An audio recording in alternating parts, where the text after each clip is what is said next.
It's that time again for 5 minutes of free advice brought to you by 7 Generation Games, games that make you smarter. And you may notice this is not my office behind us. This is Lanny's house. This is my friend Lanny, who is a sixth degree black belt, was national collegiate judo champion, has coached for many, many years. And we were going to talk today about all the athletes we have seen over the years, of which there have been many, who had a great deal of talent and never achieved to that level. And so we were talking about a couple of reasons that might be true. And if this is you, listen up. So one is that because they have talent, they glide on that. They're faster, stronger, more coordinated than the average person in their division, so they can get by without working as hard. And because of that, maybe people early on don't push them as hard.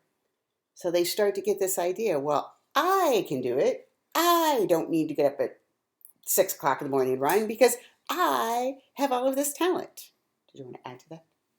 No, we do see that a lot, especially with the younger athletes. That the most talented ones up to about high school age are the ones that are dominant.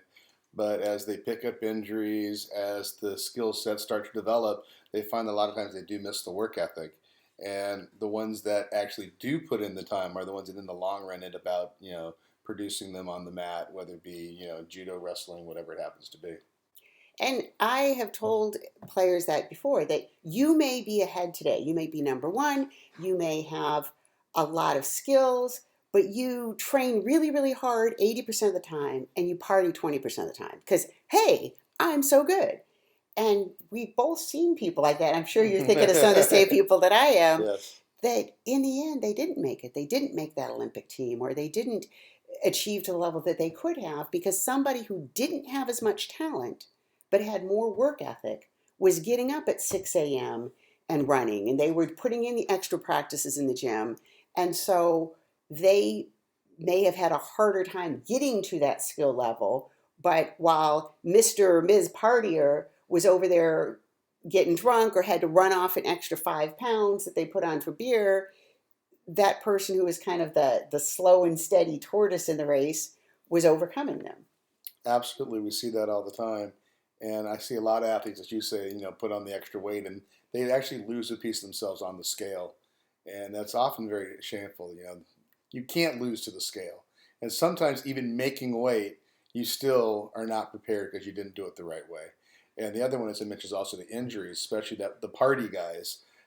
When they get injured, I typically see they don't heal as fast because they don't put in the rehab. They come back too quick. They re-injure themselves, and it creates a cycle that turns down. And often, within a year or two, their performance starts to really suffer.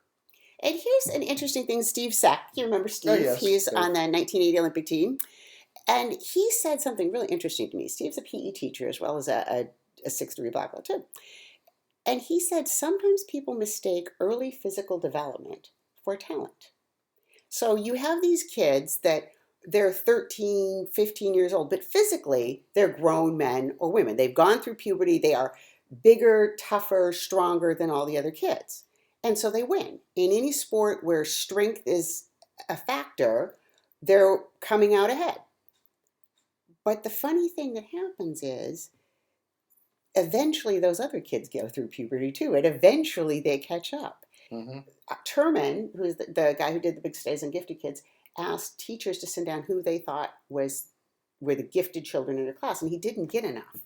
So he next said, send me the youngest child in your class. Because if you're the youngest kid in the class and your mom started you in school early, or they didn't hold you back even though your birthday was the day after the deadline, and you're hanging with the other kids, then you might be pretty smart. Mm-hmm. So that kid whose birthday is in November, or that kid that is fighting in the women's division at 13 and is still physically a little girl and winning, that kid actually has more talent, even though it doesn't look like it. You have to look beyond that physical development. Absolutely. And the second piece of that is the mental development you're talking about too. Physical development leads to mental development. And a lot of times what we do see is the kids that are developed physically younger don't get the same mental development because of the things you said. They don't learn how to push through. They don't learn how to do the extra workouts.